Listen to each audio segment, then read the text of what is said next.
all to the Revolutionary Wrestling Podcast here on YouTube and Spotify, folks. I am your King of Extreme, Phil KOE, the man of the hour, the man with the power, the man that makes the other podcast cower, the prince and potentate of the political parlance, the lord of the Scottish Highlands, one damn handsome man if I do say so myself. And I am joined this evening by my indomitable broadcast partner, the winner of this event, and still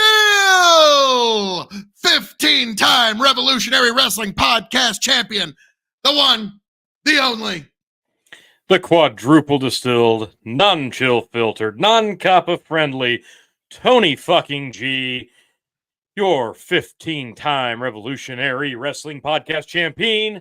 Find me on all the socials and various podcasts at Linktree/Tony the Rod. Yes, I survived by the skin of my teeth, even through Tony Khan's Adderall Coke binged erratic booking. It's incredible.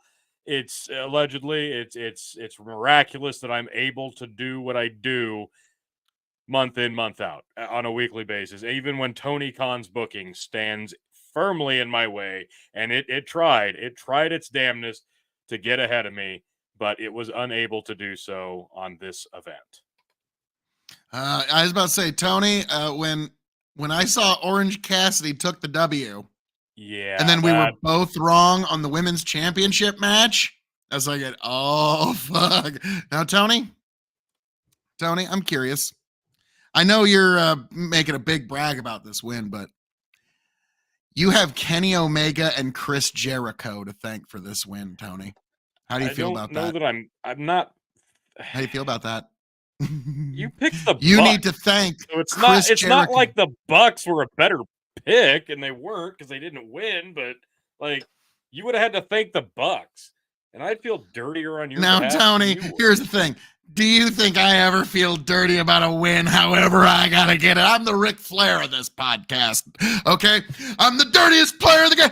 Woo! In order to be the man, you gotta beat the man. And speaking of which, we will get to the Rolex wearing, style and profiling, alligator booted, limousine riding, absolutely no commercial flying, kiss stealing, wheeling, dealing, son of a gun. Woo! Ladies, none of you can be first, but one of you can be next. Ric Flair. We'll get to him definitely here in a little bit. But so, Tony, curious. This event overall, there was a lot of potential. I feel like some of that was fumbled. There were nothing but fumbles on this event. I'll be frank. Anybody who's expecting a glowing review, this may not be your cup of tea, but anybody who likes to hate watch somebody else not loving it to a fucking full potential, stay right here because this is exactly where you want to be. And by all means, please feel free to interact with us in the comments section as we break this event down. And boy, golly gee, I'm woof. Just woof, Phil. I was not excited for this event, so maybe that's on me that I wasn't just in tune, loving every bit of this. Maybe it's because I was also trying to simultaneously watch college football. I don't know. But what I'm telling you is this was not their best effort. And anybody who's going to sit here and pretend that this was some stellar performance by AEW pay-per-view standards, even Dave Meltzer at this point is going to probably agree with me because there's only going to be 1 or 2 5-star matches on this card, according to Meltzer, Tony. Which for Dave, that means it's like a 2-star event. The wagon wheels have fallen off. Yeah. Now, I'll be honest. There was some moments in this event I actually did really enjoy. Okay. Like, I'm gonna be like totally frank here. We'll get into it as the matches come. Let's start off, T, with the pre-show with some Ring of Honor stuff. And we had MJF and Samoa Joe defending their, defending the Ring of Honor Tag Team Championships. Now, what did you make of this, T? It wasn't even there. It's not even there. It's Adam Cole and MJF's freaking championship. Now, I understand Adam Cole's legitimately injured. All right, so that's not a work as far as we know. Cole is legitimately injured. As far as we know. I mean, they put a Band-Aid on it and everything, T. He did. And I'll be frank, I don't understand that. Like, here's blunder number one for me. This is on the pre-show. Your AEW World Heavyweight Champion wrestling twice a night. Okay. Again, this is your world champion, and you're making him work double shifts on every pay-per-view because this is what he's been doing ever since they won the belts. He's working 2 times a night. I understand he's a great wrestler, and I love to see him wrestle, but you're just risking it. Overexposing a little bit. You're overexposing him. You're making him not special by dulling him down to the pre-show and then making him wrestle again fatigued, and your risk for injury runs very, very high. This is the problem. And they know this is a problem. Do you know how I know this is a problem? Because they fucking worked it. They actually worked that exact scenario into the storyline. Of course, MJF and Samoa Joe retained, Samoa Joe getting a AEW World Championship for being MJF's partner. But they worked the problem, the real life problem here of making MJF wrestle twice in one show, and that is that he could get injured and ruin your entire fucking pay-per-view. Why would you risk that? No sane, clear-headed individual booker would do this. This is a moronic booking choice that he continues to do, and they're making light of it by actually using this as a storyline. So MJF gets hurt and gets carried out in an ambulance. Yeah, this was a match to just further a storyline. So I gave it 2.5 stars. Honestly, the Guns were just kind of there to, yeah. Tyler, you're a bitch, Tyler. But God bless you. Great to be here. And Chicken, glad to see RWP is back. Let's fucking go. Yes, RWP, we're back and better than ever. Oh, and Tony, we're moving up. We're moving up in the world. We're getting like random internet troll ads. Fantastic. We're getting spam ads. We're moving up in the world, folks. The Revolutionary Wrestling Podcast, the place to be, the place to spam. Actually, no, that's not true. Please don't do that. Yeah, I'll be frank. I did not watch this tag team match. I was pretty damn busy yesterday, so I missed the entire pre-show. So Joe did the walk away to a drop 0-hour kick matches. Oh yeah, but yeah, Joe did a walk away to a drop kick like he normally does an off the top. But like I kind of liked it. like you kind of expect more people to just do the whoa. No, Phil, did you just actually give Samoa Joe like a positive endorsement there? I did, but don't worry, Tony. I got a heap and helping of Eddie Kingston fucking shit talk to make up for it coming up here. Okay. Well, let's go there because we had the ROH World Championship match. Believe it or not, the champion, if you actually remember that, because I almost didn't, Eddie Kingston versus Jay Lethal with a fucking motley crew of people: Jeff Jarrett, Karen Jarrett, Sanjay Dutt, and Zippy the Giant Pinhead. So and Stokely Hathaway was in the booth. So this was just as busy as ever, and I didn't watch this one, as I mentioned, because it's the fucking pre-show. Have you noticed that any match that involves Jeff Jarrett has about like 8 people involved by the time it's over? Yes, I have, Phil. I have. And you know what? I've noticed that ever since the early days of TNA. So, no, this is nothing new to me. This is not new at all. I'll have to send late in the match. I was going to say there was a... Oh, go ahead. Go ahead. I was just going to say that there was a video out there that talks about the Jeff Jarrett reign of terror, comparing it to the Triple H reign of terror, and Jeff Jarrett's TNA reign of terror versus like you would probably get a pretty big kick because like, yeah, Jeff Jarrett, like let's say his self-emphasis would be something that Phil KOE would find admirable. Here's the thing about Jeff Jarrett's reign of terror versus Triple H's reign of terror. At least in some aspects, Triple H's, he almost had to work for it. Jeff literally had to create the own environment for himself to do it, and then was so gratuitously self-masturbatory in it. It was almost laughable in some regards. Like it. Don't get me wrong, I enjoyed the hell out of it in a lot of aspects because it was so gratuitously bad. But Triple H's reign of terror was next level politicking. Jeff Jarrett's was just like him playing action figures as a fucking preteen with himself and his employees. It was brilliant.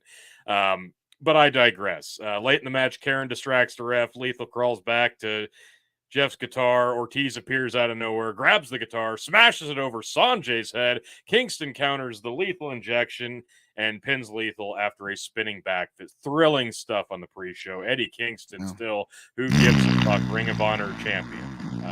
Oh shit! Okay, are we done talking about the Eddie Kingston stuff? Oh, and then he picked up the mic for a minute and said some stuff that some people like. I find it funny that like I watched the match, then I read some reviews online, and everyone had more to say about the fucking promo that Eddie Kingston cut than anything that happened in the fucking ring, because that's the only praise you will ever, Tony, in his entire fucking career will ever get. Like, yeah, the match sucked, but boy, when he got on that mic, let me tell you, he's a better talker than a wrestler. That's just the truth, and that's all there is to it.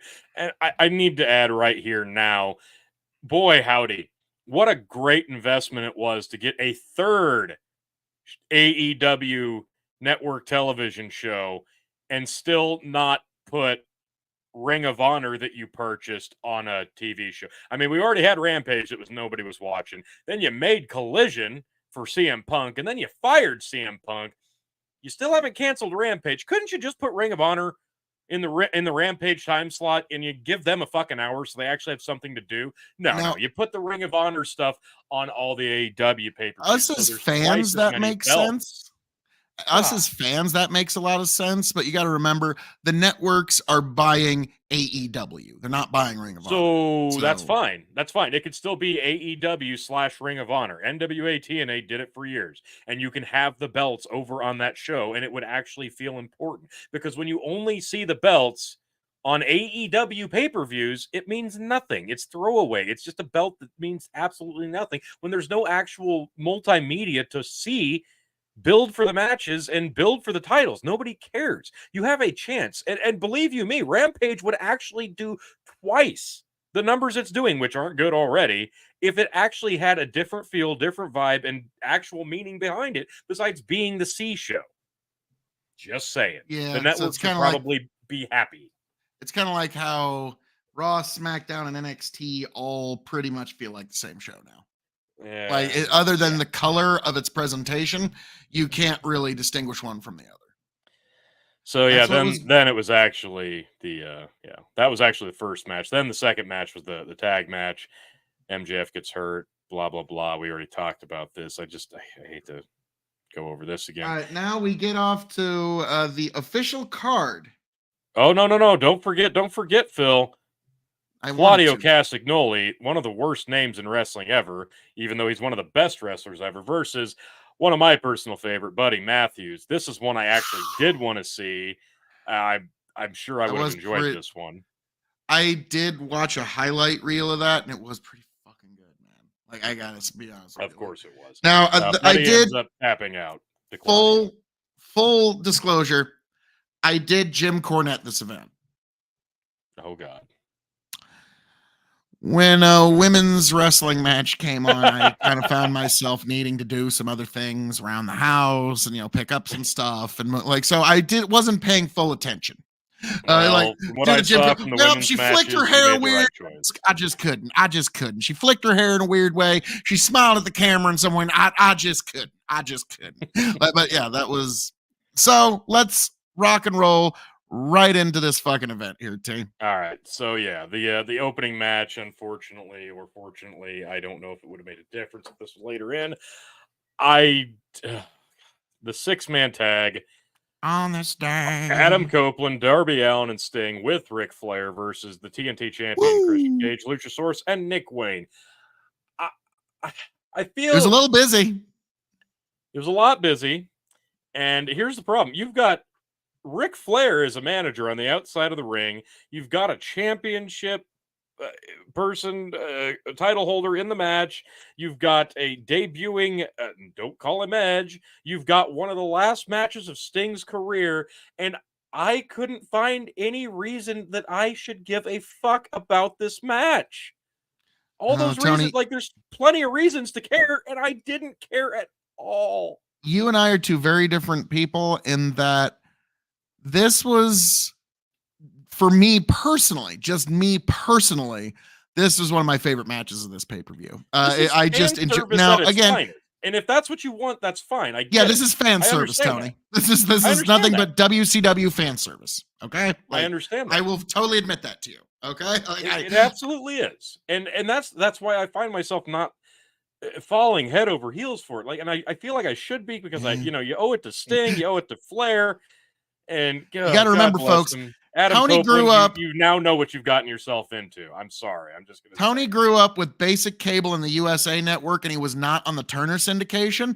My grandma and grandpa and my parents' house a little later were both on Turner syndication. So I grew up with WCW Georgia style big hoss booking. Tony grew up with like it's kind of funny when we're watching WWE events. Tony will just go, "Yeah, and Randy Orton's about to jump out with an RKO, and he hasn't been on the fucking show in 8 months." But just Tony knows by the way the camera's angled. Yeah, and Randy Orton, and then bam! God damn it, Tony hits it. So Tony's well immersed with the product. I kind of think you should be a writer, but they would never, because you actually enjoy the product, they'd never hire you. Enjoy is a strong word. Yeah, Duckman on USA. I love that show. All right, so this match, like you said, Phil, this was very, very busy. It's not like this was a technical masterpiece. It never was going to be. The big story here is Adam Copeland going to beat up on Christian Cage? No, not really. He chased him out, and that was pretty much the end. Before that, you just got making Sting look like the Hulk, and that's what he's kind of done his entire AEW run. And God bless him. I can't begrudge Sting. Tony, he's had a fun run.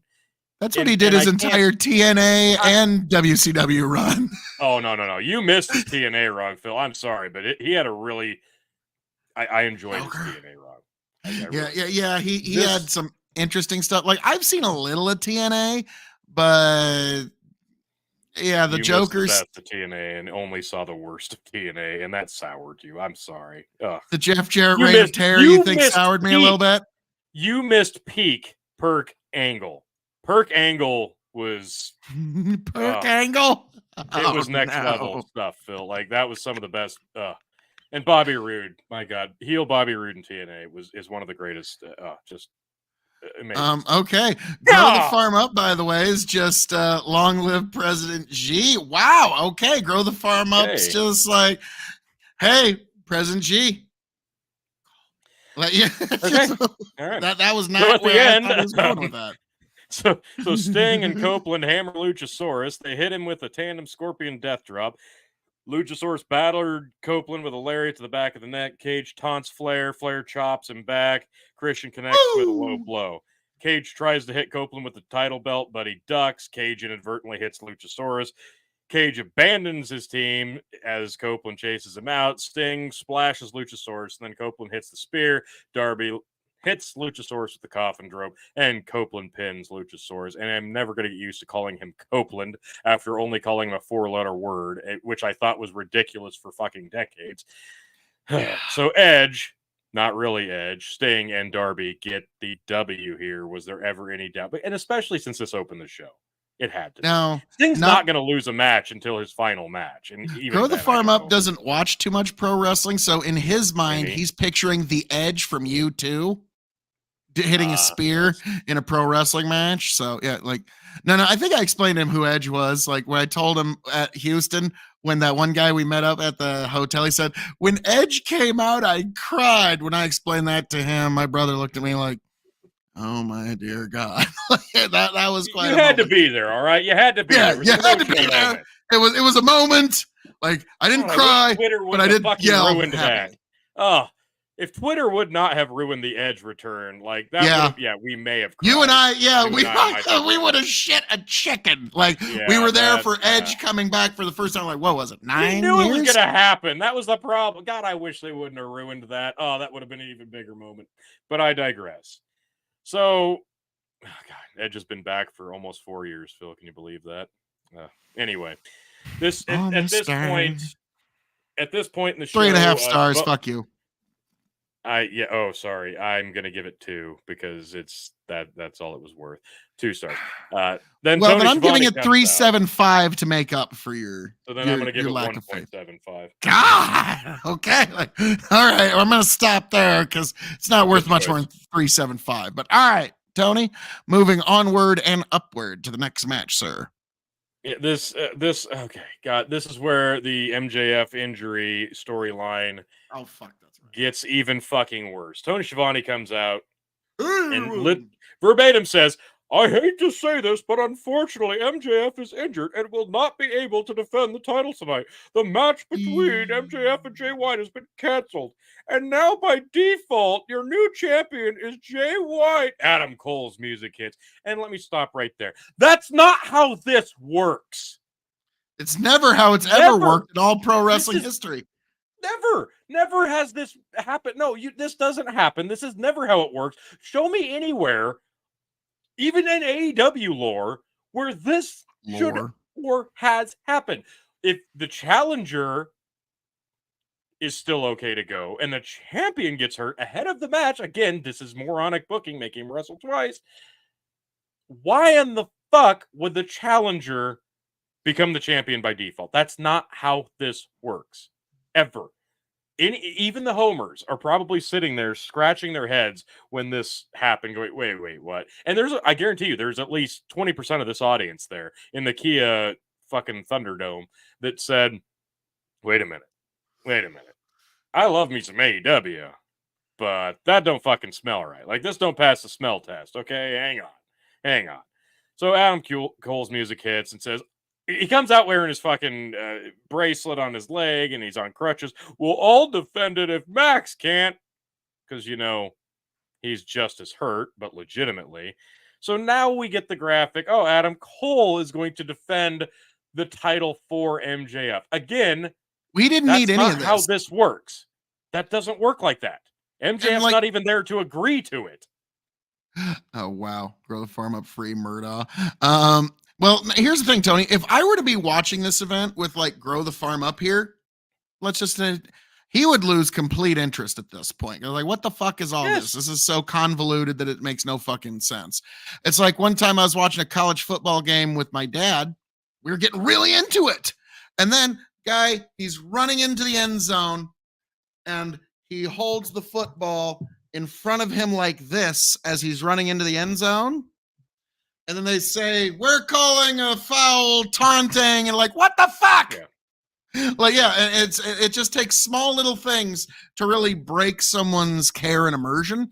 And like, yeah, that was the moment that like kind of all my care for college football just kind of like, yeah, he got the touchdown, but he moved his arms in a way we didn't like while he did it. So, well, I don't know about all that. So, that's what this is. Okay, that's the equivalent of what we had here. And at this point, maybe that's why I liked that previous match a lot more than I did, because all the other matches had the stink of this hanging over it. Yeah, and again, even the hardest to hard mark is gonna have to look at this and go, no, this doesn't feel right. Even if I know this is a work, this doesn't feel right. So Jay White says a bunch of shit, Adam Cole, blah blah blah. Okay, so that's what we're doing now. Whatever. And I had the stench of this interview and this segment, and then we went right into this. And if I was already cool on the event, I was ice fucking cold once I realized this was the next match. The AEW International Championship match. Champion freshly squeezed Orange Cassidy with Hook versus Blackpool Combat Club's John Moxley with Wheeler Yuta. Because everybody, and I mean everybody, has to have a buddy. Otherwise, we can't have matches. It's all friends wrestling. That's why Jim Cornette calls it that, because it's fucking true. It's goddamn stable warfare, and everybody's friend, and everybody's friend, and everybody's friend. That's the only storylines that make sense, because everybody's friends. So I'm not gonna go into the details of this. You can if you want, but Jesus, I've seen this, and this was the worst outing. Like, I get they're trying to transition Orange Cassidy into a role of, okay, he's not just the lazy sloth now, he can actually go. But no, he can't because he's a fucking 120 pounds soaking wet. We've already been ingrained in our mind that he's a sloth and he's lazy and he sleeps during his matches. Like that, he's still that same guy, but now he's throwing Superman punches and kicking up off the canvas and doing stuff. And now he's supposed to fight the resident Stone Cold wannabe Abdullah the Butcher crossbreed, John Moxley, who literally was bloody within what, 4 minutes? For what I don't even remember. Tony, did you know that John Moxley bled? Of course he bled. He can't have a match without bleeding because literally I Phil, like I hate to pull back the curtain. I hate to pull back the curtain, but AEW's pay-per-view cycle, they actually synced their pay-per-view schedule up with John Moxley's forehead cycle, so he would menstruate in tune with the pay-per-view schedule. So it's even more natural, beautiful, stunning, and brave. I hate to reveal that. Stunning and brave. Secret. No, Tony, you say nothing more. Stunning and brave. Okay. Yes. He doesn't even have to play anymore. he just enters the match and the flow comes naturally. I'm reading Bleacher Report's recap of this, and this is, I shit you not, the second paragraph. Orange rocked Mox with a diving DDT. Moxley was busted wide open. Orange flew out of the ring with an elbow suicida to Moxley. Orange hit Mox with another one. Orange cracked Mox with a third elbow suicida right on the jaw. I liked this match. Okay? Now, I think it's just because the right man won. Freshly squeezed. No. I didn't care who won this match. I only picked Moxley because it's a coin flip, because I don't like either one of them. I really don't. You pick Moxley because you can't in good conscience pick Orange Cassidy for damn near anything. Oh, I think you even picking Moxley doesn't feel any less dirty, but at least he tries to act like a badass. I was about to say, I think you even picked Chris Jericho in the Mimosa Mayhem match, knowing full fucking well that it was the whole point of this match was to get Orange Cassidy over. You're like, no, in good conscience, I've picked everything else so well, and I think you did barely walk away with the belt, even despite that conceit. But that is actually 1,000% true. Orange dropped. Moxley beat the piss out of him. He hits him with pile drivers, cutters, blah blah blah. Doesn't matter. He kicks out because he's fucking invincible, even though he's 120 pounds. He was Orange drop kicks Mox. Mox took his vitamin first C into the exposed turnbuckle. This is an actual sentence. I shit you not. Orange pulped Mox with 3 orange punches. And then a 4th. And then a 5th orange punch. And a 6th orange punch. Orange followed up with a beach break and pinned John Moxley. This was Tony, garbage. This was those garbage. Orange punches, you fucking watch out for it. No, this was fucking terrible. Nothing about this match was good. I couldn't get into it at all. Moxley's awful. Moxley is a bad wrestler. And here's the worst part. He's not even a good garbage wrestler, because even though he's fine-tuned for garbage hardcore wrestling, he's not even fucking good at it. He sells nothing, and it makes no sense. Even though he's fighting a guy who's literally half his size, he eats a clean pin here and bleeds all this was so Tony, far out of the realm of believability. I want to see how you stand after 1 or 2 orange punches. Wouldn't be fucking hard, because he missed him on what did he hit him with? 6? Yeah, he may have almost grazed him with 2 of those. Now, also, this comment here, I think Tony might actually be close to agreeing with one of them. Okay.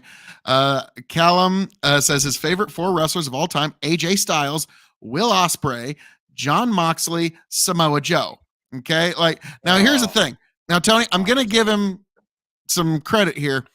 Remember when the Wrestle Kingdom, where Chris Jericho wrestled Kenny Omega? Yes. And Will Ospreay was in a fatal 4-way. And that was some of the finest wrestling I had seen in 15 years, was that fatal 4-way match. So more on Will Ospreay as we move down this card, actually. Yep. Strangely enough. Samoa Joe, his NXT was kind of his his high water mark, I'll say. Oh, But no. 'Cause again, you missed TNA, and that's why you don't like Samoa Joe, because you missed the only Samoa Joe you saw at TNA. You got to see one good Kurt Angle match, and then you saw Vince Russo ruin Samoa Joe for you, and well, yeah, he that came was down it. and did the Yes, dance thing, and I'm like, dude, he's yes, from fucking Southern California. Like, what yes. the It was the no, oh god. And I knew, and I knew Brennan. during that moment, watching you watch that, I'm like, oh, that just killed it for him. What's up, Yeah, Brennan Roy? no, And actually, hey, that match, I'm gonna be honest, what kind of like it was like it's kind of like the Mojo Nixon song about it's called Burn Old Nashville Down. The first line is country music is killing itself, trying to be what it ain't. And like this was like I kind of felt like this is pro wrestling trying to be what it ain't. Okay, like it's trying to be MMA, but that's not what it is, and that's not why I watch it. And well, so like TNA did a I lot of things appreciate the they couldn't. experiment, but I couldn't get into it. Well, there was it was mostly Vince Russo, and we know this now. Brennan Roy down here in the comments. What's up, suckers? What's up, Brennan Roy? And for those of you not aware, look at the little logo there in the bottom left hand next to Brennan Roy's name. That is the Dad's Worldwide logo, and that is a show I am humbled, honored, and privileged to be a part of on a week-to-week basis. Mr. Brennan Roy is gracious enough to have me routinely on his baby, his beautiful podcast. I'm just over the moon. It's a great discussion. It's dads, it's family, it's talking real talk, funny, lighthearted, but serious as well. So definitely check out Dads Worldwide on all the audio platforms. Please, I beg of thee. It's a great show. Not Now, just because I'm a part of it. again, I don't want to get too far off here, but Callum says his favorite match of the year is Will Ospreay versus Kenny at Forbidden Door. Good match, but I'm Was still of the opinion nothing has topped MJF versus Bryan Danielson's 60-minute Iron Man match thus far I this think year. that's still where I'm at, and I'll be frank. It's not because of lack of trying from other matches. It's probably a lack of just booking and grasping the audience. Like if you sit down and watch matches as a singular unit, that definitely makes it feel different. But when you watch an event and one actually lives up to the expectation, and you leave the event with a positive taste in your mouth, that's different. Because Forbidden Door for me was not one of those events where I was like enjoying the whole thing. I didn't like it as a whole, so that definitely hurt that match for me. But I digress. Let's get back to Full Gear. We got a long way to go. I didn't love the match, Phil. I'm going to give it 1.5 stars. What did you give Orange Cassidy Moxley? 4.2. No, I'm kidding. You're out of your fucking mind. 275. All right, 275. that's at least fair. Then we had Mark Briscoe being announced as the next participant for the Continental Classic, which, whatever the fuck that is, starting on Wednesday on Dynamite. Are they going to make a new Rio de Janeiro tournament for the Intercontinental title of AEW? That would actually be kind of cool. Briscoe. And if Mark Briscoe won it, yeah. Well, I would hope. He's the only one they fucking brought up. So they kind of, put the cart before the horse once again. They kind of need to just go ahead and have Briscoe and FTR win their, 6-man tag team. Yeah. Well, they could have struck while the iron was hot, unfortunately, because there was a ton of fucking interest in Mark Briscoe after the passing of his brother, the untimely death of Jay. Just horrible situation. But you had a guy with just so much momentum. You could have capitalized on this. He's a single now for the first time truly in his career. And they did nothing. They've done nothing with him. Yeah, but you always got him in months. You always want to be careful about putting somebody out there so quick after a loss like that. Like, remember what happened to Ric Flair at that WWE 2K forum? He got out there a little too soon and ended up costing a bunch of people their jobs. So it's... Well, let me put it this way, Phil. You remember when the Dark Side episode of Brian Pillman aired, and there was a ton of fucking interest in Brian Pillman Jr., and then they proceeded to just squash him into the fucking ground, and it worked so well that he's so over now that he's making his NXT debut. Ouch. All right, now Tony, this is just a one answer question before we move on to the next match. Who's your favorite wrestler in AEW? Callum wants to know. In spite of the booking horrendousness surrounding him, MJF, hands down. I gotta agree. MJF is the reason to watch the show. Okay, like if AEW, and that's in spite of it, because I don't love Tony, the way he's being booked. If AEW is ever within like 100 miles of us, which I don't know why they ever would be, but if they ever are, we're going there, and my sign is going to say one thing: I paid money to see MJF. That's it. Like when we went to Lincoln, I should have brought us on and said I paid money to see Asuka versus Ellsworth, but well. Okay. But so there we go. Now moving you're right going along. On a tangent. Jesus. All right. Yeah, I couldn't help myself. Next up, this was good Lord.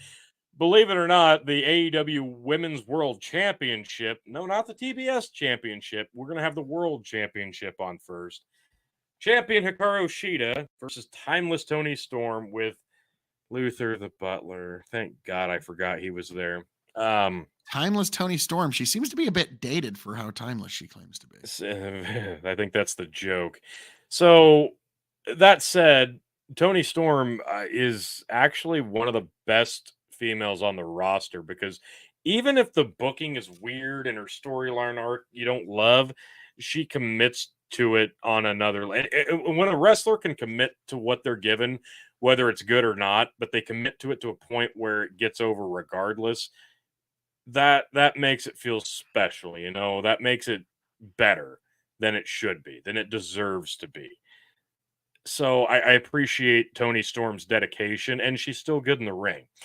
Hikaru Shida, on the other hand, I am still perplexed that they put the belt back on her to begin with, because at no point in her any run with the title have I been like, oh yeah, that needs some more of that. What's her gimmick? I don't get it. She's kendo stick happy, and believe you me, that happened here.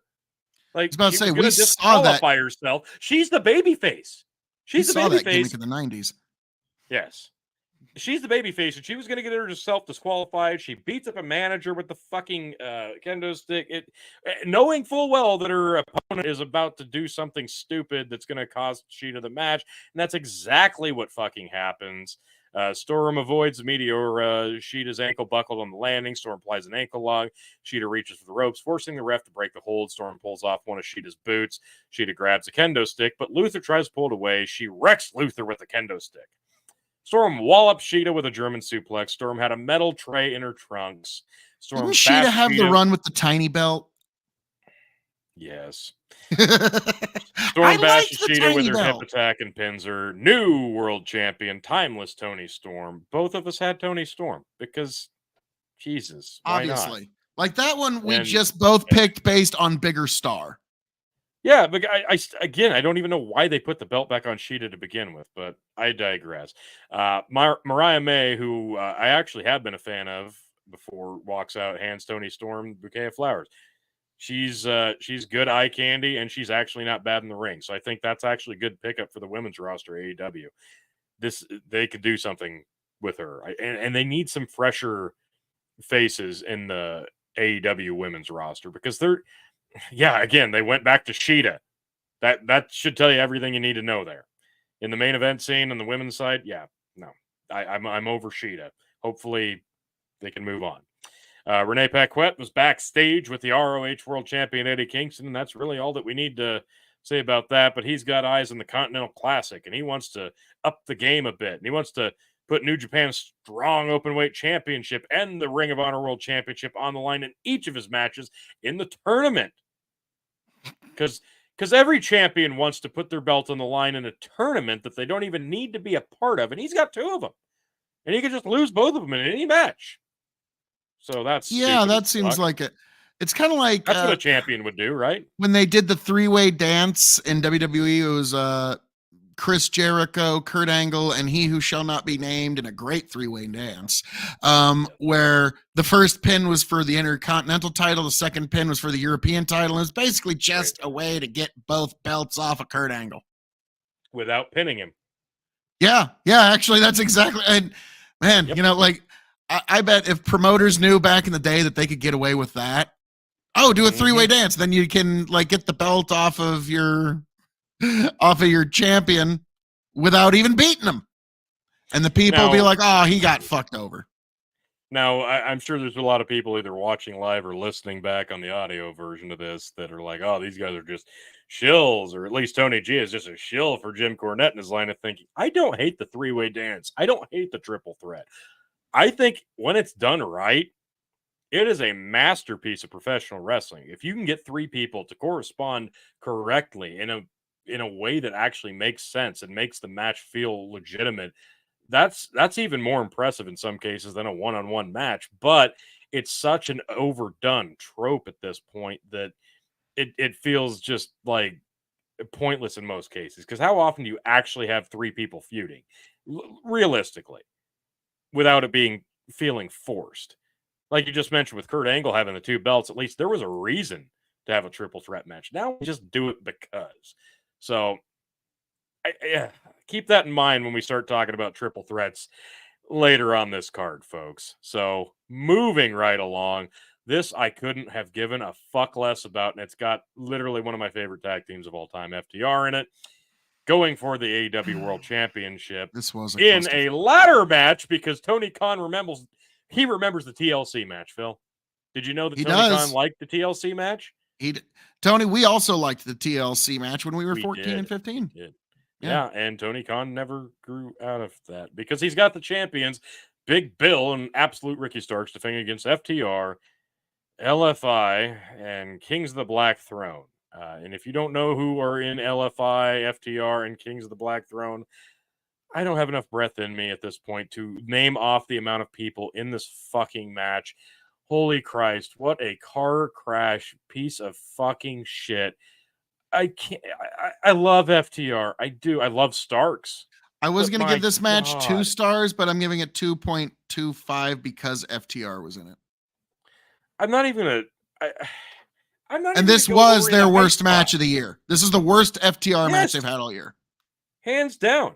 And This it's was not just. their fault either. It's no. Okay? This is Like just car they were crash, bodies handed flying. chicken shit and expected to make chicken salad. Normally they can do that, but this was too much Well, chicken they shit. can't in this scenario because it's just people beating each other up with weapons, and not even in a way that looks good and is safe. It's a way that doesn't look good and isn't safe in most cases. That's why I hate these types of matches, because you've got guys that aren't trying to necessarily protect each other. They're trying to go for the memorable spot. But here's the problem. You see this shit in most of the matches on every pay-per-view, so every time they do a big move, it's forgotten 30 seconds later. So they're killing themselves for no fucking And they're reason. not even really selling it, except for maybe once in a while they'll grab a body part to remind you that they have an owie. But that's about it. On the same show that's coming down after this match, there's a Texas death match. So who gives a fuck about a tag team ladder match? It's not hard to book. If you want a gimmick match, a big, nasty, hardcore match, have one, not several. This shouldn't need to be explained to a grown You ass man, remember but here we are. WCW Uncensored T? They Yeah. only did a few of them Unfortunately, because they found out, hey, nobody gives an a event fuck. where every single fucking match has to have a gimmick. Suddenly, no one cares about any of the gimmicks. Yep. And There so, you go. yeah. But anyway, moving onward and upward. So yeah, a few of the highlights. Dralistico staggers Cash the corkscrew kick. Dralistico climbs the ladder, but Cash shoves the ladder down. Ooh, what a highlight. Cash powerbombs Rush, catching him mid-flight. Cash starts climbing the ladder. Malachi pulls Cash down. Black slingshots the ladder into the face of Wheeler, because that's fucking safe. The fans chant, "This is awesome," because of course they do. Cash spikes Black with a pile driver on a ladder. Good for him. Brody attempts to tope, but Big Bill pulls up a ladder and Brody crashes into it. Ooh, never seen that before. Fucking edgy. Starks drills Dax with a swinging DDT. Brody cannonballs Dax, who is against the ladder, propped up against the turnbuckles. Rush rocks Big Bill with the bull's horns, kicking a ladder into Bill's face. Starks and Rush climbed opposite sides of the ladder because, of course, it's a ladder match. Dax grabs a taller ladder, climbs up towards the titles. Cash grabs another Brody backdrops him. This is going on way too far. Brody decimates Dralistico with a gonzo bomb on a ladder that was propped up between the ring and the guardrail. Yep, that'll not feel terrible, in 3 years. Cash climbs the top rope, splashes Brody on the ladder, sacrificing his own body. Dax climbs up a ladder towards the titles, but Ricky meets him up top. Black pulls Dax down, connects with the end. Starks grabs the belts, and the champions retain. Literally 1.75 stars. Fuck this match. 2.25 because FTR. There you go. This just, I didn't care. There was nothing to care about. I've seen they didn't do anything new that had anything to do with wrestling in this match. And you will never, ever, ever see that. You will never see anything that actually has to do with wrestling. You're just going to see new high spots trying to outdo old high spots that only they remember because they tried to do them the last time they were in one of these matches. And You that know what? is the unfortunate side effect of the Dudleys, the Hardys, and ENC having multiple three-way ladder matches. It unfortunately buried the concept. Yeah. Now it's one of those. You could actually get a more compelling match out of those 8 people just doing a double elimination pinfall match where both members of each person needs to get pinned. So you got like one member of one team and one member of another team that are left, and they have to make an uneasy alliance amongst each other to make that's actually not hard. Fascinating storytelling. Yeah, and then you get to see like I'm just gonna use WWE for just an example, but like you could see for just a few fleeting minutes, like one of the Usos having to team with like the New Day or something. Like now, let's assume this is like 2020, but like but you get what I'm saying. Like for that fleeting moment, you get to see a team you'll never get to see again, and so that's what would be the interesting part of that. But anyhow, moving on. That's left a bad taste. So now we're moving on to the TBS Championship. Statlander defending a title against Julia Hart and Sky Blue. And I knew my pick was wrong as soon as Sky Blue comes out. She takes off her baseball cap, stomps on it, and puts a crown on. Okay. Don't you like how they bury the lead sometimes, T? Yeah, they pretty much just pull the curtain back right away because you knew right then and there, no, she's clearly not fucking winning. But I will say this, these 3 actually did kept me guessing throughout the whole thing because I don't know what it was. I did not expect Statlander to retain. So to me, it was 50-50 between Julia and Blue, but I didn't know who. And at that moment, I'm like, well, that kind of reveals it to me because I just don't see Statlander retain because I think they want to move Statlander up into the world title picture, and this is the way to do that. So I'll say it.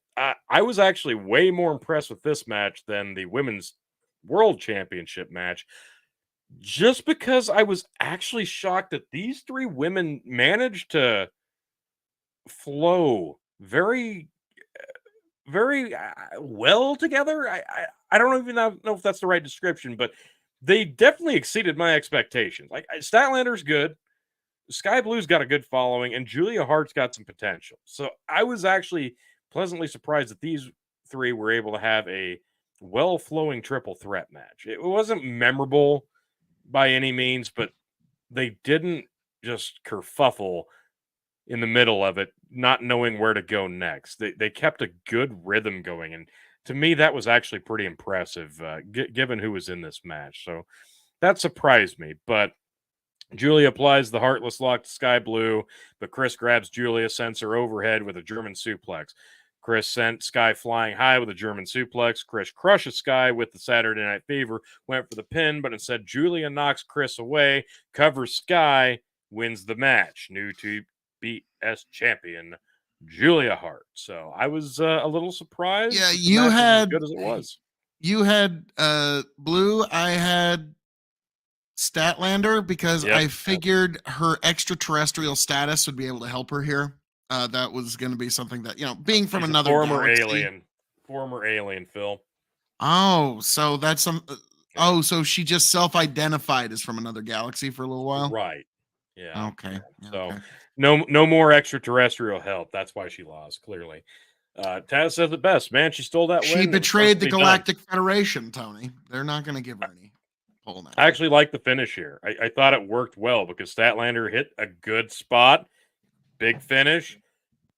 And then, yeah, Julia Hart steals the win from her. I actually enjoyed the finish, and it makes sense. And it stuck true to the reason of having a triple threat. Even though it didn't make sense to book it that way, the finish didn't bury Chris Statlander. It got the belt off of her, and that's kind of the entire reason to do it. So I was actually pleasantly surprised with it. I'm going to give him some props. I'm going to give him 3 because this one didn't offend me at all. This was way better than the previous women's match. So I'm giving him 3.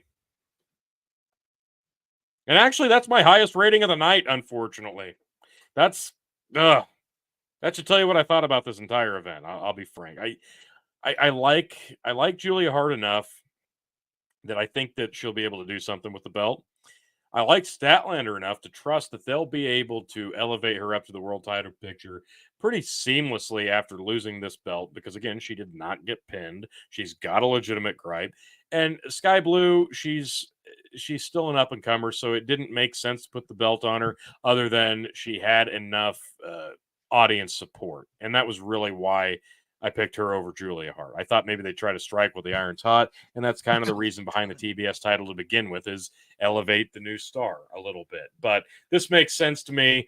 It elevates Julia, it elevates Statlander out of the TBS picture, puts her in the world title picture, and everybody kind of comes out looking better for it. Jade Cargill should still be the TBS champion. Well, Jade Cargill is also in NXT because I know. I know. That's Yeah. hope. Yeah. All right. So moving onward, down upward, and down the line as well. What do we Tony got here, Schiavone hits the Oh my ring God. for the He's so- Blockbuster contract signing. This was a lot of So thrilled. speculation. Who could it be? Is this going to be Ronda Rousey? Well, no, she debuted for Ring of Honor that doesn't even actually exist the night before, I think. Yeah, that's a thing. Is it Goldberg since he doesn't have a contract? Wait. Ronda Rousey's in Ring of Honor? Did I just hear you right? She's doing some indie. She did some indie bookings, and then she showed up at Ring of Honor. Huh. Yeah. Huh. Yeah. What? Again. Yeah. Let's just bury that on Ring of Honor that nobody sees on internet. Yep. Tell me Tony Khan's a genius. Apparently she got sold. She got sold on the idea that she's just going to be Ring of Honor's female Goldberg. I'm guessing that's what she's been sold. I don't know, but it makes no fucking sense. But I digress. People wonder. I bet they'll be able to get the 4 horsewomen of MMA together in that particular company. Well, we'll it's something that works and is meaningful. I mean, 10 years too late, but still. A lot of speculation around this, and I'll be frank, this was doomed to be disappointing because the announcement was Will Ospreay, and I'm not saying that to discredit Will Ospreay. I'm saying it because he's been all over AEW television. He's been on the shows before. This isn't shocking, and what drove home the point that this was not just a gigantic splash, monumental moment was he literally says, "Don't get too excited yet because, hey, I love New Japan and I got to finish up with them, but I'll see you in 2024. So he signed a pre-deal to sign with AEW. So this was extra fucking stupid. So basically he signed like a letter of intent. Yeah. Wow. Yeah. That's where we're getting. Yeah. So this was dumb, and the only reason they did it was so Tony Khan could once again say, I have a major announcement. And it wasn't major. And it wasn't much of an announcement. So there you have it. Moving along to, I think, probably the worst match on the show. Let's hear it. I hate 90% of this match. Even more so than the ladder match. Texas Death Match. That's not a Texas Death Match. Hangman Adam Page versus Swerve Strickland. I I hate this match. I hate it. Fucking hate it. I hate everything about this match. I cannot stress to you how much displeasure I had enduring. This thing went for fucking ever, and not in a good way. They actually got into some spots where they stumble fucked into a way. Oh my god! If we went home right now, it might actually mean something. Well, let's make sure to fucking avoid that because we got a bunch of Oh, other shame stupid be shit that. hidden under the ring. We've got more interference. We've got more false finishes. We couldn't go home now and have it mean something. Fuck that. There's a barbed wire board under the ring we've got to get. I shit you not. And how Bill. did John Moxley pass that up? Yeah, I know, right? Now, like, Tony, I'm Ugh. like, okay, finish what you're going to say because there's. I have so All right, much what? horrible to say about this. Okay, well, let me interject here, too. Go ahead. I almost started liking this match. There was a point where I did actually kind of start liking this match. I thought I really started to get into it, and then the fucking staple gun came out. And we got to watch a motherfucker hulk up while getting stapled. Tony? We also got to watch a motherfucker staple himself.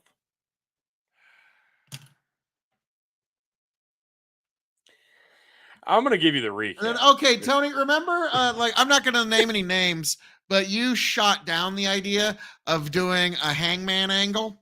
Like, I remember back in the day, there was this idea of let's do a hangman angle. And you just said, no, we're not doing that because that sounds unsafe as fuck. Yep. And you know, Tony, 20 some odd years later, I had a flashback to that conversation watching that. Like, no, there's no reason to do that. Even if you can see a foot's down on the mat and it's worked, like, no, there's no. I'm gonna read this description from All Elite Wrestling. Page clean Swerve's clock with a buckshot lariat right at the bell. You ever want to bury a match? Hit the guy with your finisher at the beginning of the match and then proceed to go for 40 more fucking minutes. You fucking moron. Well, he knew he needed to get it in while people were paying attention. Yeah, even though Logan Paul started doing the finisher better, even when he fucks up. Anywho, Hangman tapes Swerve's wrist together, and then Hangman has a staple gun to begin stapling Swerve's body. Page plastered Swerve in the side of the head with a steel chair. Hangman Page is completely unhinged, says Excalibur. Page grabbed a steel chair wrapped in barbed wire. Page swung it at Swerve, but Swerve saved himself by kicking Page between the legs. Prince Nana had scissors and cut Swerve free of the tape. Thank God. Swerve pulls the staple gun and stapled Page right between the eyes. Guess what? That doesn't hurt because all it does is go right on top of the bridge of the nose. So Hangman's a pussy. And now Swerve proves it because Swerve then starts stapling his own chest. Yep, and he's hulking up through it, and it's just, it was the stupidest fucking thing ever. And that, like, the whole, everything about the staple gun, like, kind of put a bit of a stink on the rest of the event going forward. Like, there was already the stink of the MJF overbooking. And then this, like, there's more of this match, though. I know, but like, it's like kind of like what they say, like some people in the doctor's office, when they get a certain diagnosis, they just can't hear anything else that's said after that word. Like, I couldn't really, like, it's like, oh, fuck. So like, there's a chair with barbed wire on it. It gets wedged in the top rope and the middle rope. Swerve sends Hangman headfirst into it, kind of. Taz says, I feel like I'm back at Philly. This is wild. No, you don't. Fuck you. No, like, how much did they pay you for that line, Taz? Exactly. That, like, what, Jesus, dude. Tony, that was his Christmas bonus. He earned it. Saying that line pulls a cinder block out from the beneath the ring. A cinder block. Not even a fake one, a fucking real one, because we're dumb like that. Hangman and Swerve brawled on the ring apron, and Swerve spikes Hangman with a Death Valley driver on the real cinder block because they're too fucking stupid, to not do that. The fans chant, "This is awesome," because apparently the fans are fucking stupid too. Yeah. Sorry, that's stupid because these guys shouldn't do that, and they And at will this hate point, like themselves Sports down the Brain road is for it. saying, I would have been like, let's fucking go home already. Someone cover somebody and get the fuck out of here. Or no, wait, you got to do the 10 count. Swerve pile drives on top of the guardrail back in the ring. Page splants Swerve with a fallaway slam. Another fallaway slam. Page wraps barbed wire around Swerve's head. Page traps Swerve's arm against his body, wrapping the barbed wire around him. Another fallaway slam. Page moonsaults off the post, lands on Swerve with the barbed wire wrapped steel chair. This is hard to watch, says Nigel. Yeah, yes, it is, but not for the reasons you think. Hey, all right, nice. Swerve intercepts the buckshot Larry. I'm making this take longer so everybody listening appreciates the fact that this match went too fucking long. I Swerve remember boots one time, the chair into Page's head. This is the match that never Fuck. ends. It just Page goes on reversed a and tombstone on, and dropped Swerve onto the It just barbed wire wrapped started steel chair wrestling. with a tombstone pile driver. Let me say But that they'll again. just keep on wrestling just forever, just because. Page reversed a tombstone and dropped Swerve onto the barbed wire wrapped steel chair with a tombstone pile driver of his own. Was not And that didn't finish. Not the finish.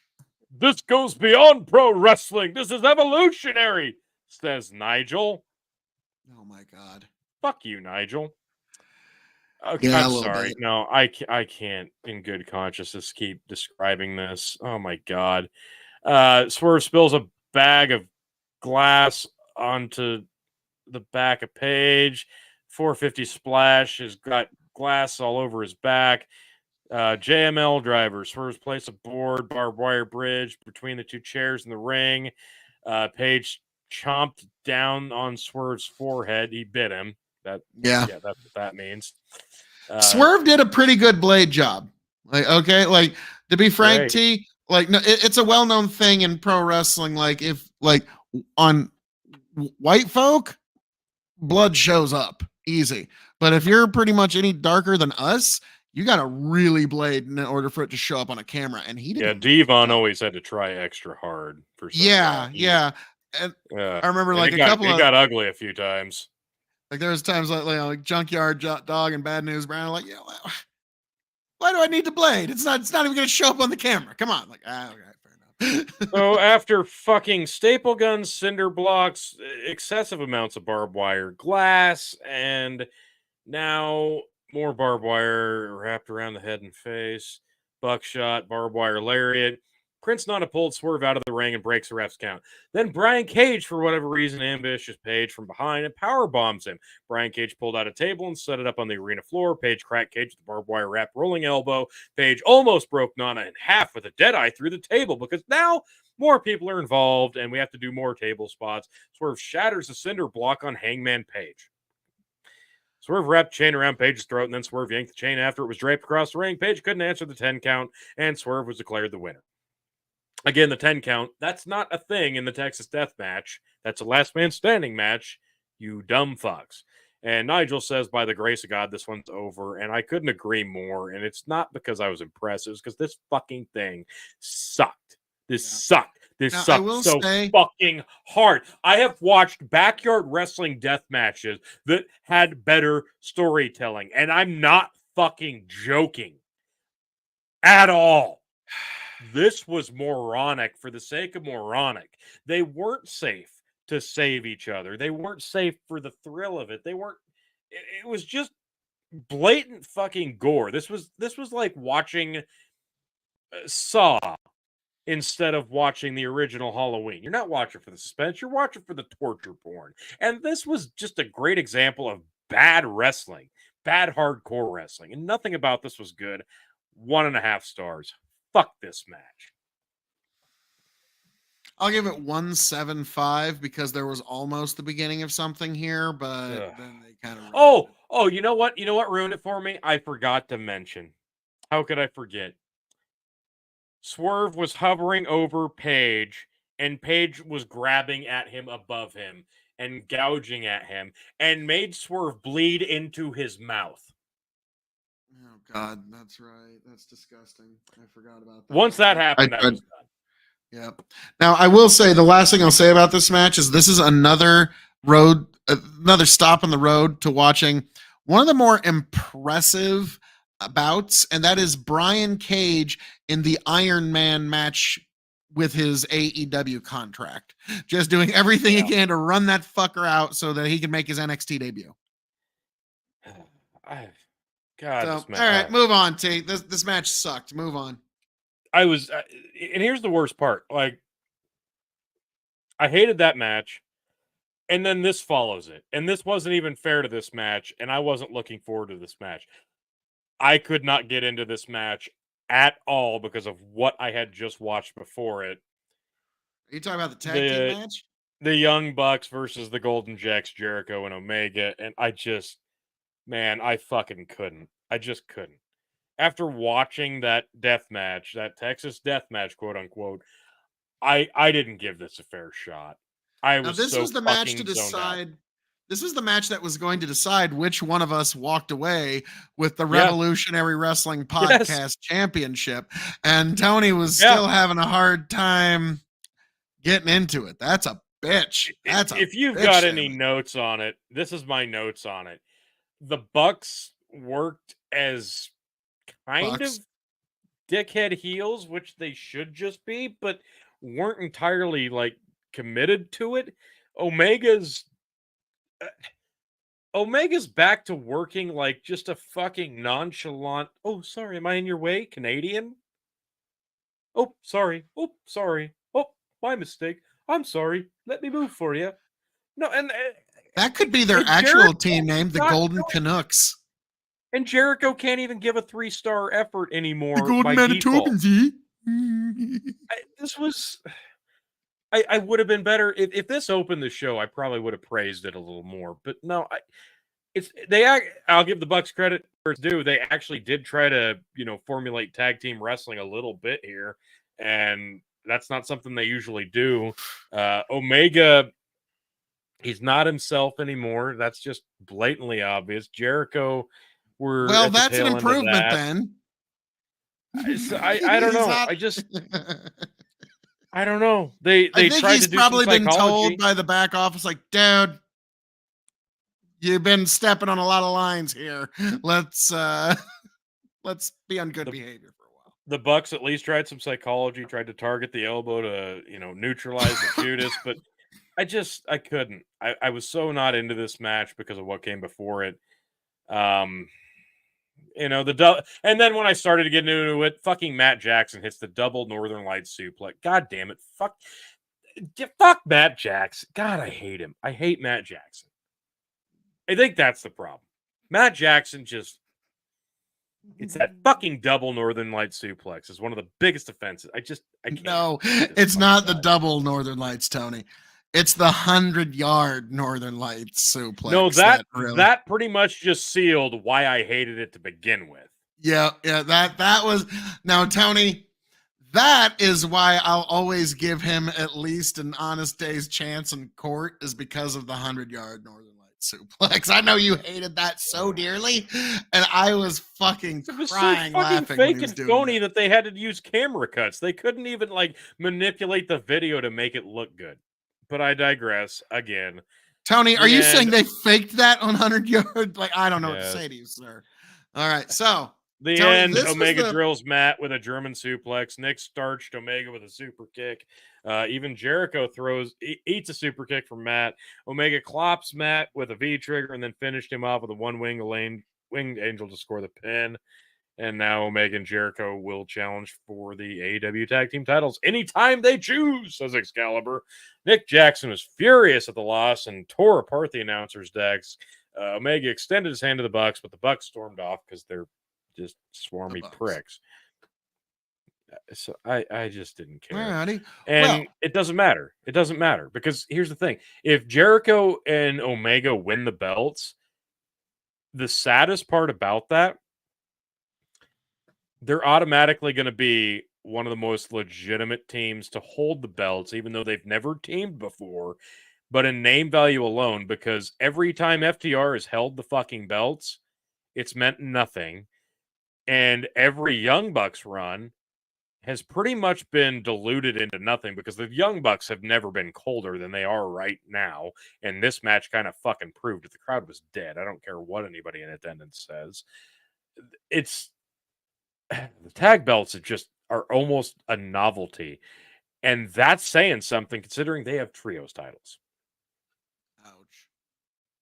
Ouch. Ouch.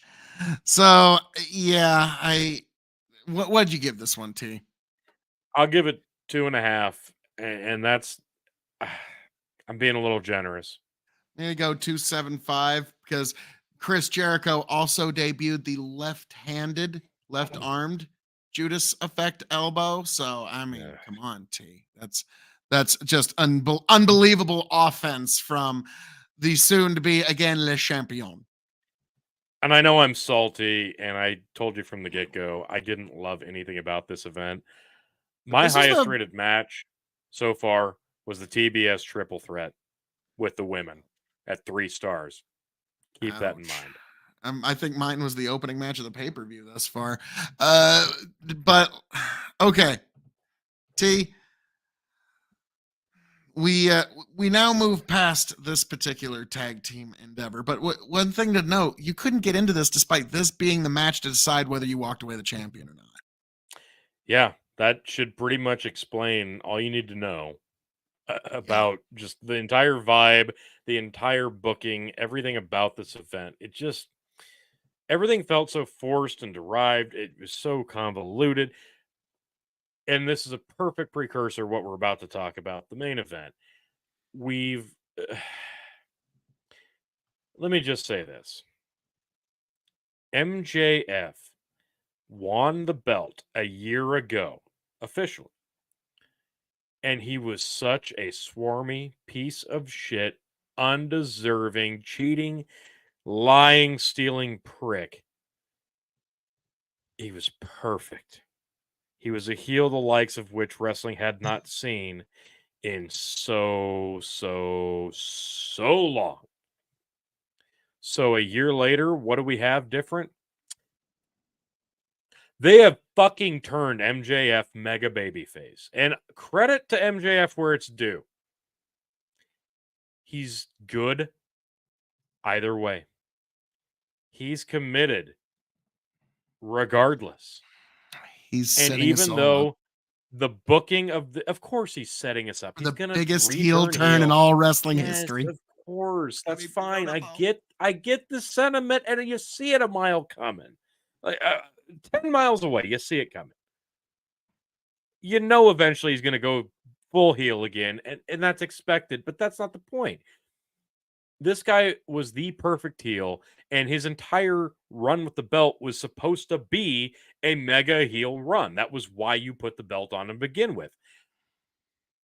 Why they decided mid-title run to turn him mega babyface, I will never understand, because here's the problem. You've brought in so many countless fucking people from the indies, from WWE, or from who you've already had on the roster.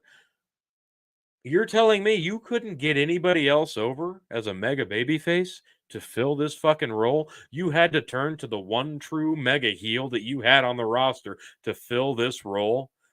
That alone should be a revelation to everybody who's still clinging to the idea that Tony Khan is Booker of the Year. He didn't have anybody else to fill this fucking role. He's got Sting on his payroll. Mega babyface. Yeah, he couldn't make a mega babyface, and the fucker's got Sting on his fucking payroll. Okay, like let's be frank. I'm kind of shocked Tony Khan didn't just do the typical thing of put the belt on Sting for a couple 2-3 months, just to give it some cred. But yeah, I mean, but here we are. This Adam Cole. When they started the Adam Cole thing, MJF was still a heel, and they forced them as a team, and they win the belts, and now they're friends, and it's fine because MJF was friends with Cody when he was a heel, so Cole can be the face, MJF can be the heel. Oh, no, we're going to turn MJF face too. and he's taken the role and he's run with it. He has to do some ridiculous, stupid shit. A, having to wrestle twice on pay-per-views, and B, having to cut vignettes the likes of Vader and Sting, WCW, have never fucking seen, or do stupid shit like this match, or do the kangaroo kick, which is fucking ludicrous Orange Cassidy level fucking immature bullshit. But he's still MJF, and he's so fucking good at what he does, you can kind of forgive him for it because you know he's just trying to do his job. It's like Jim Cornette says about Stone Cold Steve Austin stomps. He's so over you don't actually see the fact that his mud hole stomps exactly kind of are nonsense. They look like shit. They look like they'd shit. never work in a real fight anyway, but you love them. You can't help it. The perfect embodiment of that is not even his mud hole stomps, Phil. The perfect embodiment of how over Stone Cold Steve Austin was, I will remind you of the 6-way Armageddon Hell in a Cell match, where right in the beginning 5 minutes of the match, Stone Cold took Triple H's face and ground it against the cage from north, south, east, west. Ground Triple H's forehead against the cage from corner to corner to corner to corner, and it was so ludicrously stupid. And you could tell it wasn't even grinding it. Like we were all throwing the babies in the air, as Jim Cornette would say. It's still satisfying. It was still satisfying. And MJF is that. Yeah, he gets the audience. Wow.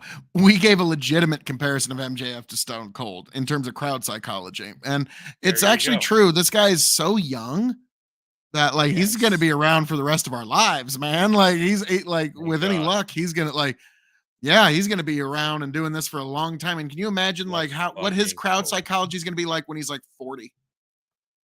Okay. He won't even need to take bumps. He'll take 2 bumps a year. And that's all. That's it. That's he'll be working the Roman Reigns schedule. Got it. Yes. The Phil KOE booking style. No, I take maybe 2 bumps a year, and that's about it. And it's usually a payoff. Big angle. You, on the other hand, Tony, you're just gonna get thrown around pillar to post. Yeah. Thanks. Anywho, so we're heading into the main event now, and after that big disclaimer we just went through, we're still led to believe that Adam Cole on a crutch is going to defend the world title for MJF against the guy they were ready to just hand the belt to because the match couldn't happen. Jay White. That makes sense. So, yeah, that makes no fucking sense. None of it makes sense. It's completely fucking ludicrously stupid. And then, because he's so over, as they ring the bell to start the match that can't happen because, obviously, the ambulance sirens hit. And MJF, injured leg and all, drove the ambulance back into the arena. His music plays, and he comes out to the ring. Because, and mind you, if it was a work and Adam Cole wasn't hurt and worked this match, how fucking pissed off would the people in the arena be? Or better yet, MJF legitimately gets hurt in that tag team match on the pre-show. And they legitimately have to cancel the main event because they were too stupid not to put the world champion in 2 fucking matches. And the crowd has to go home without getting their main event. Again, you are just trying to box yourself into a corner. But anyway, MJF comes out, still super, ooper, duper selling the leg. The match starts. Adam Cole, still there on the crutches. The Guns, still there for Switchblade. He's just ready to rock and roll. Can't wait to get this match underway. Didn't care who he faced. He's going to win. The Guns still have to find ways to beat up on MJF, who's hurt. Finally, the shitty ref notices this, throws the Guns out. Yay, yeah. I guess. So MJF turns the tables on Jay White, chomps down on. This is AEW's wording. MJF turns the tables on Jay White and chomped down on White's forehead. MJF fires up, hits the kangaroo kick on Switchblade. Jay White drop kicks MJF in the bad leg. Jay White spikes MJF with the DDT. White plants MJF with a Uranagi for a near fall. And then for some reason, Excalibur says, I hate to say it, but I think the presence of Adam Cole at ringside is distracting MJF. What? Get the fuck out. Just, yeah. MJF, your contract cannot get done soon enough with AEW. Okay, like MJF gouges the eyes of Switchblade, DDTs him on the floor. MJF slams Jay White onto the announcer's deck. Mind you, this is even better. This is AEW website's description of this series of events. MJF slams Jay White onto the announcer's desk. MJF drops an elbow from the top turnbuckle onto Jay White on the arena floor. No, what actually happened was MJF tried to put Jay White on the commentator's desk, but it was so weakened from before in the fucking night show that when he put him on the desk, it crumbled underneath him. And not wanting to fucking screw up the spot, MJF just says, fuck it, climbs up to the top rope. Again, his legs hurt, had to crawl into the ring, climb up to the top turnbuckle, stand on the top turnbuckle, and perform a picture-perfect diving elbow drop to the arena floor to his downed opponent with no cushion of the announce desk to break his fucking fall. It was actually sickening to watch him. I know he's not actually hurt, but he probably broke a fucking rib dropping this elbow drop because it was picture-perfect in the way he landed and had no break. God damn it. The fans chant he's our scumbag. Max, now the thing is, he was supposed to be selling the leg, and he does a flying elbow off the top. Now, I get it, the table and all that. I get it, but it was a stupid spot to do when your leg is hurt. Okay. There's something I need to say when you get to the end of this match, too. I'm just going to let you know. So Jay White climbs back up, nails the avalanche Uranagi. This was a great spot. If MJF's not already hurt, why would you have to do a super Uranagi to, beat up a guy with one leg? Yeah. I think I know what you're going to say, Phil. MJF countered the Blade Runner with a spinning elbow. Jay White answered with a released German suplex. MJF spiked White with a tombstone pile driver. Yes, the guy with the busted leg hits a tombstone. Pile driver. MJF jumps over the top rope and caught Jay with a cutter. MJF's hurt leg is so hurt that he was able, Jay White standing on the ring apron on the outside of the ring, standing on the ring apron, MJF runs from the inside of the ring, jumps over the top rope with the bum leg and all, and delivers a perfect RKO off of the ring apron to the fucking arena floor. Bum leg and all. Okay, You're I'm just going to go ahead. MJF take risks like he's never has in his entire career, says Excalibur. Strange on one leg. On one leg. I'm just going to go ahead and say it, okay? Mm-hmm. Jay White is unable to beat a one-legged man in an ass-kicking contest, even with a couple of cheap shots. Just buried that fucking guy. Interference. He had foreign objects that we're about to get into, and plenty of opportunity with the ref down. And more leg work, and he spits at Cole, and then applies a figure four to MJF. And then MJF has the tenacity to overturn it. Adam Cole attempted to throw in the towel, but doesn't. Adam Cole had the Ring of Honor tag title. Remember, he's babyface, and he was thinking about using it against Jay White, but Jay White grabs it and smacks MJF in the head. Mind you, his bum leg, and now he's got a head injury. 2 count. Okay. Jay White was yanking MJF's leg, but MJF shoves him away. They collide with the ref, knocking him down. Ref's down. Jay White should be able to basically just murder MJF at this point, but no. Adam Cole slips in the dynamite diamond ring to the ring. But before MJF could retrieve it, Jay White grabs it. 2 good legs. MJF hits Jay White with a low blow before the, not hurt guy could punch him with the ring. Then MJF slips the dynamite diamond ring on his hand. The guns now run down to neutralize this. But MJF clocks them. So now MJF with one leg can take out 3 people. Jay White looks for the Blade Runner, but MJF cracks Jay with the Dynamite Diamond Ring and pins him. 1, 2, 3. And still AEW World Champion, MJF. It was a good match, but like I said, Was it? MJF was I liked it. I'm giving it 3.5 stars. MJF was a one-legged man in an ass kicking contest, but like again, just fucking buries Jay White just to the fucking earth. Like, I mean, to the fucking core of the planet. Jay White will never look good on AEW television again. This was he might not look good on WWE television whenever he signs there. This was such a disservice to everybody involved. The super mega babyface push that they're making MJF endure right now, fine, whatever. But now he's impervious, even to injury. Mind you, he's making bad decisions now that he's a babyface that ends up costing him almost always. Before, when he was a heel, he was brilliant because he was always getting the better of people. Now everybody gets the better of him because he's a babyface. And now you sideline him with an injury, but to the point where he can still beat people 3-on-1. So basically he's John Cena? I don't know what you're thinking here. And you've buried Jay White so badly that if he ever competes for the world title again, you can't see his eventual heel turn, Tony. Yeah, no, nobody can.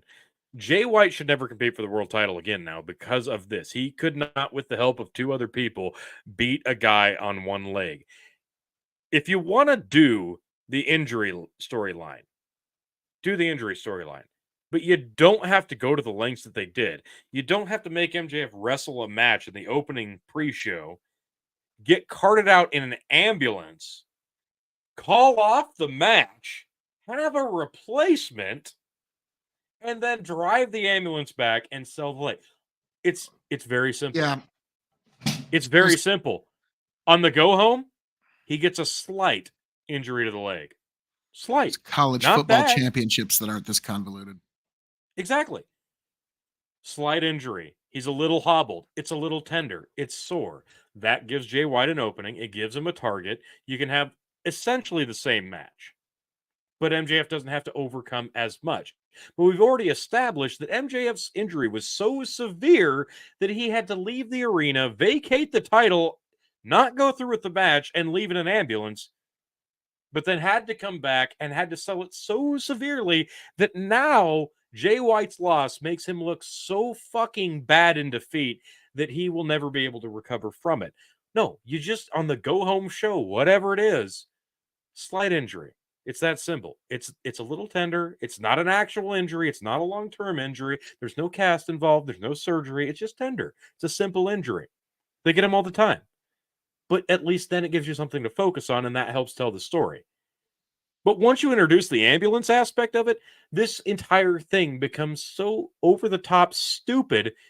Jay White has no fucking reason to lose this match now. And now that he has, he's buried, he's burned, he's done, and never put him in the world title picture again. This is bad booking because Tony Khan doesn't know what the fuck he's doing, and nobody. Be a good challenger for Orange Cassidy's title. Nobody in that company has the balls to tell him this was a fucking rotten idea. This was stupid. This was bad. You buried both guys. This doesn't make MJF look better. It doesn't. It makes him look campy. This makes Jay White not look like a contender, but a fucking loser. So the main event of your big show got your world champion under twice and buried an actual big signing from New Japan. They keep doing them. What did you do with him? You buried him. What a horrible fucking booking decision. That being said, even through all of everything I just said, this was unfortunately the best match of the night because of the 2 guys involved, 3.25. Ooh. I'm gonna give it 3.5. I give it 3.5. I've always been a little more generous than you have to AEW, but this could have been a 4-star match if they didn't have the fucking one-legged man in the ass kicking contest thing. Yeah.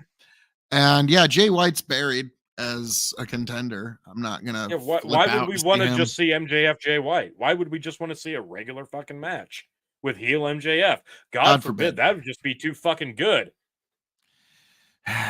It's like the movie where they have a great villain and a great hero, and you're looking forward to seeing them fight, but then there's like some stupid like thing going on during the fight, like, oh, and the plane's crashing while they're fighting. It's like, no, just let them duke it out. Okay, whatever. So Tony, AEW Full Gear on a 5-star scale, what do you give this event? 1.5. This was no shit. I'm not gonna agree with that. I can't. I'm giving it 2 stars as an event. I think it will be looked back on more fondly than it is now. Really? Because when people look back on this, they're gonna go, I don't even remember which year this Full Gear was. Ouch. That might be accurate, but you got to remember, we got to see Sting's farewell tour. That's pretty cool. And I know you're like, woo, fucking woo. But that's it. That's your one. That's the one note you have.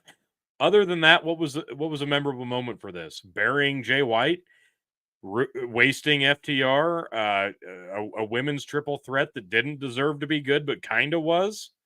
Like what was the saving graces? Oh, a great pre-show that featured Eddie Kingston. What was good about this? What Orange warrants Cassidy a 2 retained star? his title, Tony. Again, I ask, what warrants that 2 star? Orange Punch, Tony. A match with terrible John Moxley. Oh, he conquered the Mox. Now, Tony, if you give you Orange Punch a problem, so you don't actually have a reason. Have to give John Cena shit for this. Yeah.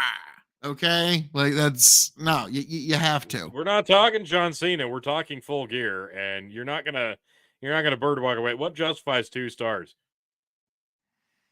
Sting's farewell tour. Let's see. Sting was in a match. Edge was there. Uh-huh. Edge. Barely. MJF somehow wrestled his way around Tony Khan's shit ass booking and still somehow managed to come out clean on the other side. So your 2-star rating is on a scale of 15 stars. Got it. Not quite, but no, I'm sticking with 2 stars. Sticking with 2 stars. So Tony, okay, on a scale of 10, fine. Next weekend is Survivor Series. Yeah, and I gotta tell you, there's 3 matches announced, and I couldn't fucking be looking forward to this more. And I'm not even looking forward to this because after this show, you need a palate cleanser. Oh God, this was brutal. The marathon pay-per-views that AEW thinks that they have to put on, and now we're not even only going to do 4 of them. We're going to do like 6 or 7 of these motherfuckers, or 1 a month. Oh golly, could we please do 1 of these a month? Oh golly, could we please have 11 match fucking marathon pay-per-views where there's 3 or 4 fucking death matches on a fucking show, meaning all the high spots mean nothing, and MJF's booked to be a fucking tard, and let's do that. Let's do that on a monthly basis. Tony Khan, you shit ass booker. So Tony, tell us how you really feel. I think you're holding too much back. You're not. I actually emotions. I am. Yeah. Like Tony would get us terms of service out if he were to say all the things he was actually thinking about Tony Khan's booking. Now, I will say this was busy and unnecessarily. This felt like an episode of like Dynamite or Rampage with some really good matches instead of like Dark Elevation on YouTube. Like they only do a handful of these pay-per-views a year. These should feel like conclusions, not carryovers. Yeah. Oh, and that's the other thing. That's the best part. I didn't even mention yet. They've had this ongoing storyline of who stole MJF's devil mask persona and is using it now to. They didn't even fucking address it. There was no mention of it. There was no tease of it. There was nothing. Everybody was like excited, like, "Oh my god, is this going to be it? Is it CM Punk? Is it Jungle Boy? Is it Adam Cole? Who is it? Is it Britt Baker behind the devil mask now? Who? No mention, no tease, nothing. The only storyline that's actually got people kind of talking, and now, and this is the best part. Now, because people have been honestly thinking that CM Punk, that this whole firing business was a work. They didn't address it at all. People think that CM Punk's going to show up at Survivor Series in a week, less than a week. So now, if CM Punk doesn't show up at Survivor Series, people are going to assume that that means that he's behind the mask, that he's the devil. And then when that doesn't happen either, everybody's going to look terrible. So, again, they're booking themselves into a fucking black scorpion. Fucking quarter. Yes. It's great because I think that's exactly what it is. I don't think they actually know who they're putting behind the mask yet. I really don't think they know. I think they should just like bring it full circle and have it be Ric Flair again. Yes! Like he was the black scorpion. Yes! He's the fucking guy under the MJF mask. Like, yeah, just no. We're bringing it full fucking circle. Like at that point, okay, I'm actually down. Ric Flair's final match is Jungle Boy behind the devil mask because fuck it, and Ric Flair is the black scorpion. Woo! Oh wow, that's funny as shit. Or better yet, no, like, fuck that. The devil's Jay Lethal because he can do the best Ric Flair impression. God, Jay Lethal, Ric Flair, 1-on-1 final. So Tony, you walk away with your belt by the hair of your chinny chin this week. Yeah, not by much. You walk away thanks to Kenny Omega and Chris Jericho. You must thank them, Tony. That's how you walk away with your belt this week. Do you feel good about that? No, I just thank you for picking Statlander to retain. You know, I figured she was going to have the Intergalactic Federation. I say, fuck that shit. So he's like, no, I will not give Chris Jericho or Kenny Omega any fucking anything. I was like, well, which is fair enough. I'm just lucky that you will always pick the Bucks 90% of the time. Hey, it's kind of like betting against the bloodline. You know what I mean? Like, no, actually, it's not, because the Bucks think when they book themselves to lose, that somehow means that they're not shills for themselves, but they only book themselves to lose when it means nothing. And the fact that they gave up a number one contendership that they weren't ever actually going to cash in proves it. Well, Tony, this has been a very interesting evening indeed. And next weekend, folks, we're going to try for a live watch along. At the very least, you're going to get a review and preview from us here at Revolutionary Wrestling Podcast, because we are fucking back and better than fucking ever, baby. So, folks, as I'm known to say around here, all that being said, thank you for joining us here at the Revolutionary Wrestling Podcast, folks. I am your King of Extreme, Phil KOE, the man of the hour, the man with the power, the man that makes you the podcast guy, the prince and potentate of the political parlance, the lord of the Scottish Highlands, one damn handsome man if I do say so myself. You can find me, of course, at KOE Nation on YouTube, TikTok, Twitch, and Twitter, and I'm going to drop a link in the chat because I'm going to go live here in a half hour with just a solo thing. T's got to get to his entire house full of children and cats and varying things, which, you know, that is true, but we're going to keep that going in a little bit of a different tone, but I sure hope you come join me there. But folks, God bless every last one of you. Raise a glass to yourselves. I hope all of you make it back here to the Revolutionary Wrestling Podcast on YouTube and Spotify. Happy, healthy, much the wiser. Folks, be sure to like, share, subscribe. Can't wait to see you back here. Catch you on the flip side. Tony G, take it away. Oh, yes. We are back, baby. And yes, those of you on the audio platforms, I apologize for the hiatus, but we are back on that. And I thank everybody for joining the live. The Revolutionary Wrestling Podcast. We don't have much left of 2023. AEW's got they've got a few events coming up. I don't know that It's going to be anything noteworthy. We've got Winter is Coming. That'll be, in the middle of the week. Ring of Honor's got a Final Battle, AEW Holiday Bash. But they did just announce this AEW World's End. That's on December 30th. I don't know if that's going to be a pay-per-view or a network exclusive. We'll see. And then New Year's Smash. I assume that that looks like it's actually they don't even have a designated day yet, so we'll see. So we may still have one AEW pay-per-view on the end of the 2023 calendar, but we really do have for 2 sure. days you can do that. Either the 31st or the 1st. Again, nonsensical booking is Tony Khan's forte, but I digress one last time. We have they don't one do a more lethal leap year. Don't give them any ideas. We've got one more WWE event in 2023.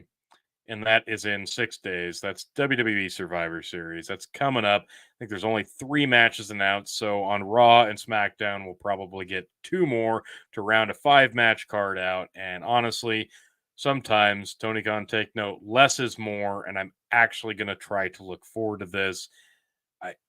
I think a watch along will be fun. Even if you don't like WWE, especially because of the commentary, we fucking understand.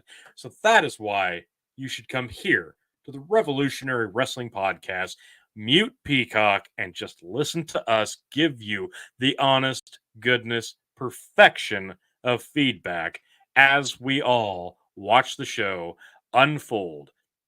And join us again for the year-end awards of 2023. This is the Revolutionary Wrestling Podcast signing off, and we will see you for the predictions and preview for Survivor Series. And of course, after that, the results and review. So join us in a week today. Can't wait to catch you then. Thanks. This is Phil KOE and Tony G signing off, and we will catch you very, very soon. And see if it just smooths itself out. Back, tell you what I'll do. If I ever get back, I promise to refabricate you, raging rivers of gold. That's what the brochure advertised. And now we're lost, we gotta take it down. Let you down slow, it's hard to survive.